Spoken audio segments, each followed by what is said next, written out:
minuman keras. Arab jahiliyah kalau sudah minum arak mabuk, tidak cuma minum, dia mandi pakai arak. Assalamualaikum warahmatullahi wabarakatuh. Waalaikumsalam warahmatullahi wabarakatuh. Alhamdulillahi rabbil alamin. Wassalatu wassalamu ala ashrafil anbiya'i wal mursalin Sayyidina wa maulana Muhammadin wa ala alihi wa ashabihil mujahidin at-tahirin, amma ba'du. Saudara hadirin kaum muslimin rahimakumullah. Dalam kehidupan sehari-hari kita selalu berhadapan dengan dua hal yang berlawanan, dengan dua hal yang kontroversial kata orang sekarang, yang kita diharuskan memilih satu di antara kedua hal itu. Sejak kita bangun tidur sampai kita tidur lagi, selalu kita hadapi dua persoalan itu, yang benar dan yang salah, yang hak dan yang batil, yang pantas dan yang tercela, yang ma'ruf dan yang munkar.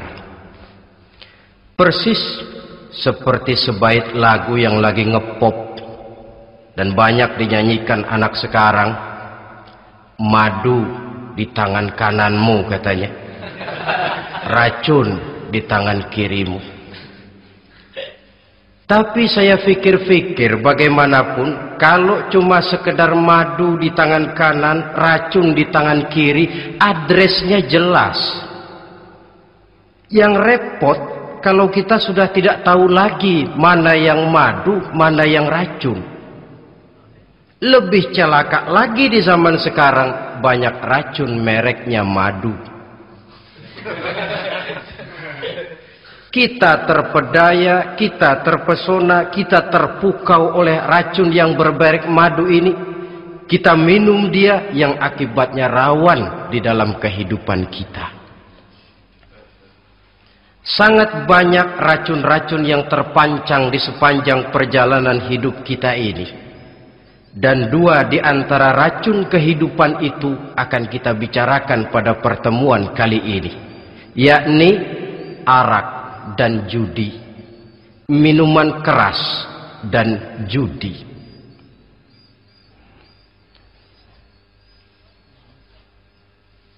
Sebagai yang kita maklum bahwa Islam bertujuan memelihara kemuliaan manusia yang diciptakan fi ahsani taqwim, dalam bentuk yang paling sempurna.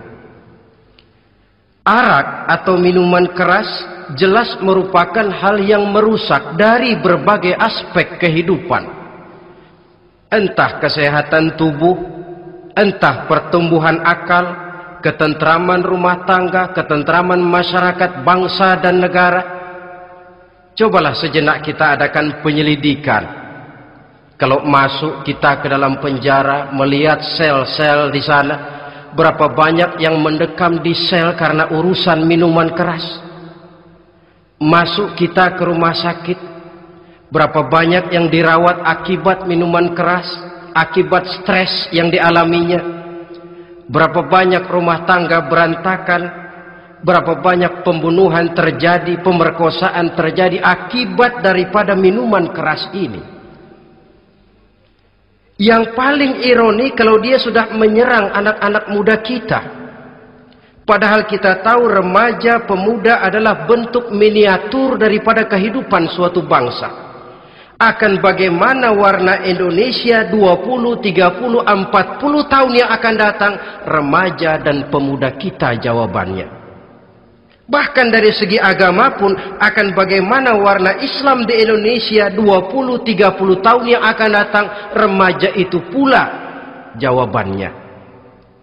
Karena itu tidak terlalu berlebihan kalau saya berkata bahwa untuk menghancurkan Islam di Indonesia ini tidak perlu menghancurkan pondok pesantren, Tidak perlu menutup masjid, melarang pengajian, menyegel musola. Tidak perlu. Untuk menghancurkan Islam di Indonesia cukup dengan meracuni remaja, pemuda, pemudi Islam di Indonesia. Kalau mereka sudah diracuni, dijauhkan dari agamanya, masalahnya tinggal menunggu pergantian generasi. Maka yang jadi pilot proyek jelas remaja, pemuda, termasuk dengan menanamkan pengaruh minuman keras. Ditanamkan ke tengah remaja kita ini untuk jauh dari tuntunan agama.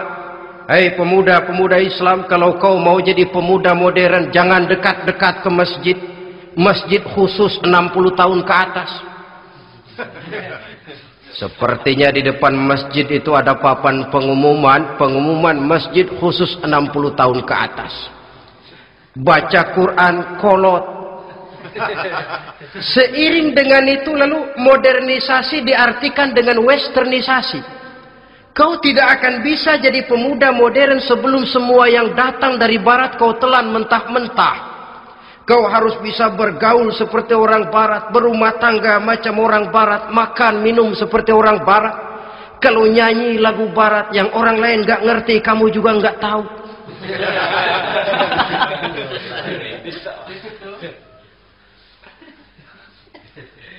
Anutlah itu free love yang pada gilirannya akan mengarah kepada free sex alias samenleven. Isaplah itu ganja, morfin, narkotik. Jikalau sudah terlena kita dengan itu, maka kehancuran suatu bangsa sesungguhnya sudah dimulai. Penyakit minuman keras ini bukan cuma penyakit zaman ini. Masyarakat yang dihadapi oleh Rasulullah Sallallahu Alaihi Wasallam 14 abad yang lalu juga masyarakat yang kemaruk dengan minuman keras.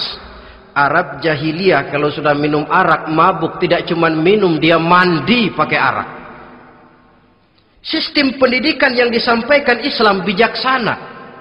Mula-mula diberikan gambaran bahwa arak itu walaupun ada manfaatnya tapi ada bahayanya, dan bahayanya jauh lebih besar daripada manfaatnya. Tahap kedua diberikan pesan jangan mendekati solat dalam keadaan mabuk.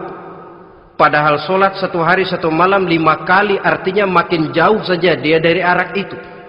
Pada saat kondisi iman sudah memungkinkan, barulah turun vonis bahwa arak itu najis, perbuatan setan, jauhi. Yang ironi yang saya katakan tadi, racun mereknya madu. Kadang-kadang kita dibuai dengan iklan yang tidak mendidik.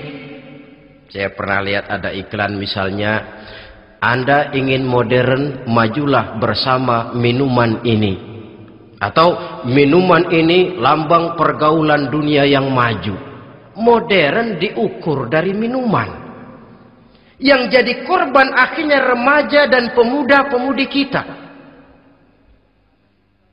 Saya teringat satu analisa dari Rasulullah Sallallahu Alaihi Wasallam. Beliau bersabda, Inna min asratis sa'ah. Sesungguhnya di antara tanda-tanda kiamat. Apa kiamat itu? Dalam arti yang umum, kiamat itu saat dimana alam ini hancur, bumi gempa, air laut tumpah ke darat, gunung meletus, planet-planet bertabrakan, lalu semua yang bernama hidup mati. Itu kiamat beneran. Saya nggak mau cerita kiamat beneran, sebab saya sendiri nggak kepengen ngalamin.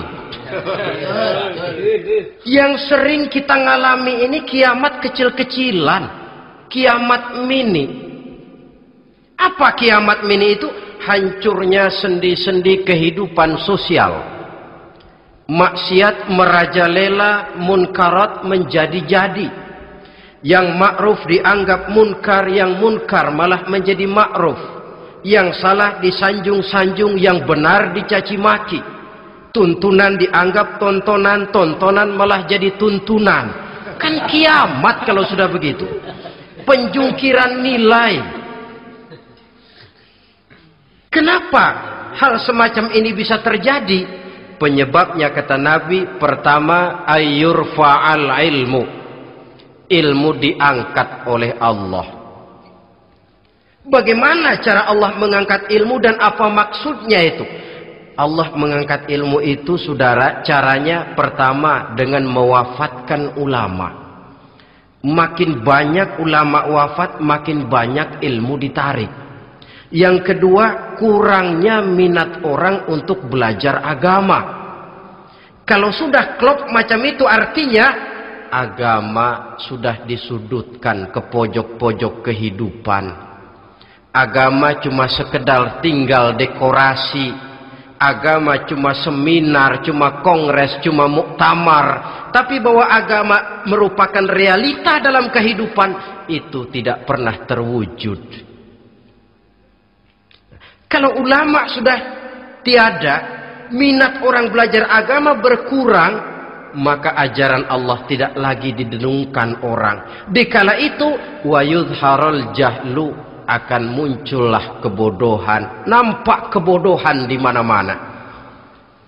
Muncul permissive society, masyarakat yang merasa boleh hidup dengan kaedah serba boleh. Tidak ada halal, tidak ada haram. Tidak ada hak, tidak ada batil, semuanya serba boleh. Kalau sudah begitu kondisi masyarakat, terjadilah apa yang dianalisa oleh Nabi. Dikala itu, wayabsu zina, zina dikerjakan berterang-terangan. Orang sudah tidak punya malu. Hidupnya sudah pakai prinsip punya kuping, kuping kebo. Punya muka, muka tembok. Punya kulit, kulit badak.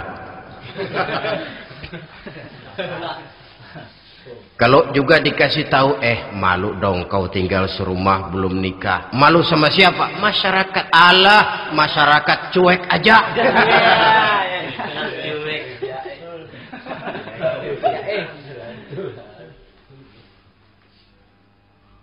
Bukankah realita kalau kita ikuti surat-surat kabar, berapa banyak sudah gadis-gadis bergelimpangan jadi korban? Berapa banyak bayi-bayi yang lahir ke alam ini tanpa harus tahu kemana dia mesti manggil bapak, yang akhirnya mengalami ketrakisan, dimasukkan ke dalam kantong plastik, dibuang ke tempat sampah. Kalau itu sudah terwujud, muncul efek negatif yang kedua, wa yushrabal khamr, arak, minuman keras jadi kebanggaan. Anak muda belum nyohor kalau belum bisa mabuk. Yang enggak mabuk dianggap kolot. Kampungan loh. Bikin malu baru kena segelas saja udah miring. Cengeng. Temen kita hebat sampai nyungsep di got. Yang nyungsep hebat. Ya, kalau cuma yang hancur kehidupan pribadi. Tapi kalau sudah menyangkut masa depan, yang berarti masa depan suatu generasi adalah merupakan masa depan daripada suatu bangsa. Begitu kerasnya Islam ini melarang minuman keras, sampai bukan cuma sekedar meminumnya saja yang diharamkan, tetapi juga dilarang mengimportnya, memproduksinya, membuka warung yang menjual minuman keras, atau bekerja di tempat penjualan minuman keras. Ada juga yang nyerempet-nyerempet, Pak, kalau sedikit kan nggak apa-apa, nggak mabuk ini. Nah, saya ingatkan hadis Nabi diriwayatkan oleh Imam Ahmad, Abu Daud dan Tirmizi. Nabi bersabda, "Ma askara katsiruhu faqaliluhu haramun." Apa yang banyaknya menyebabkan mabuk, sedikitnya pun tetap haram hukumnya. Memang barangkali mungkin ada manfaatnya, tetapi bahayanya jelas lebih besar ketimbang manfaat yang bisa timbul daripada jenis minuman keras itu sendiri. Dalam hadis lain Nabi pesankan, "Man kana yu'minu billahi wal yaumil akhir fala yaq'udu ala ma'idatin taduru 'alaiha al-khamru. Siapa yang beriman kepada Allah dan beriman kepada hari akhirat, jangan dia duduk di dalam satu pertemuan yang di dalam pertemuan itu diedarkan minuman keras. Masuk ke dalam lingkungan macam itu saja tidak diperkenankan. Kenapa? Asyariku fi syarri syarrun. Bersekutu dengan kejahatan, jahat juga hukumnya. Semalam kamu mabuk ya? Enggak, temen. Saya cuma ngebeliin aja kok. Apalagi ngebeliin.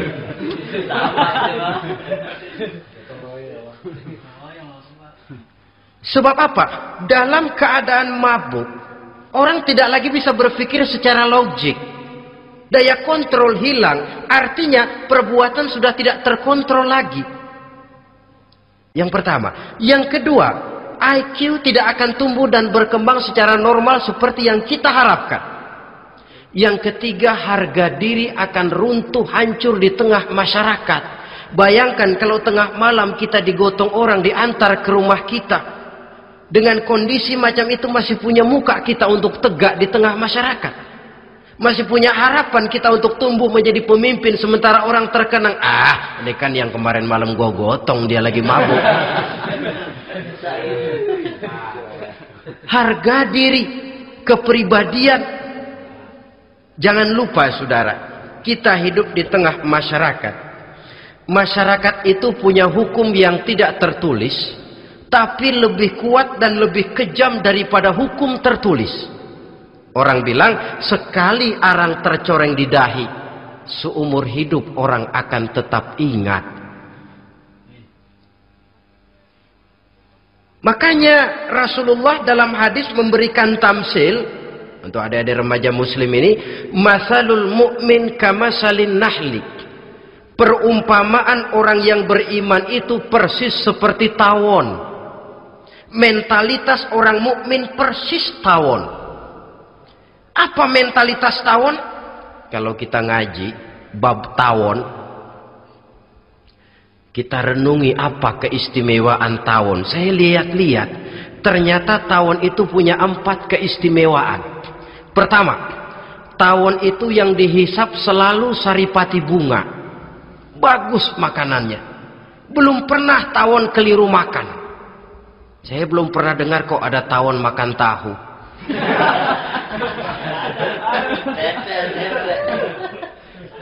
Yang dimakan selalu saripati bunga. Artinya apa? Orang mukmin perutnya itu perut selektif. Yang dimakan yang baik-baik, yang diminum yang baik-baik. Yang baik menurut agama itu adalah yang halal, thayyibat. Perutnya selektif, bukan perut asbak.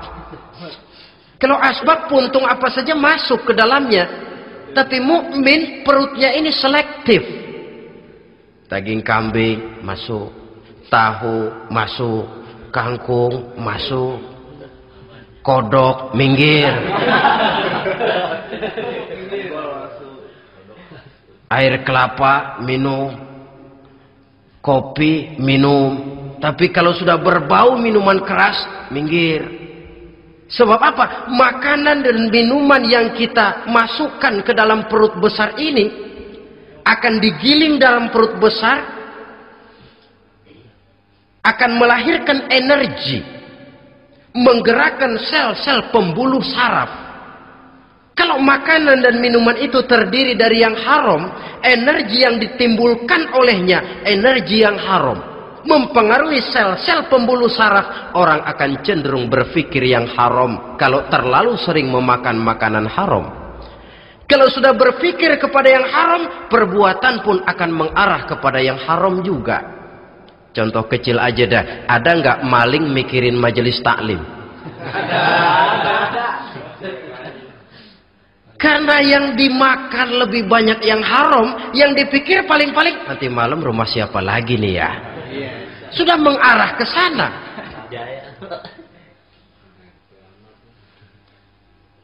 Saripati bunga yang dimakan tawon itu. Lalu tawon yang kedua saya lihat yang dikeluarkan selalu madu.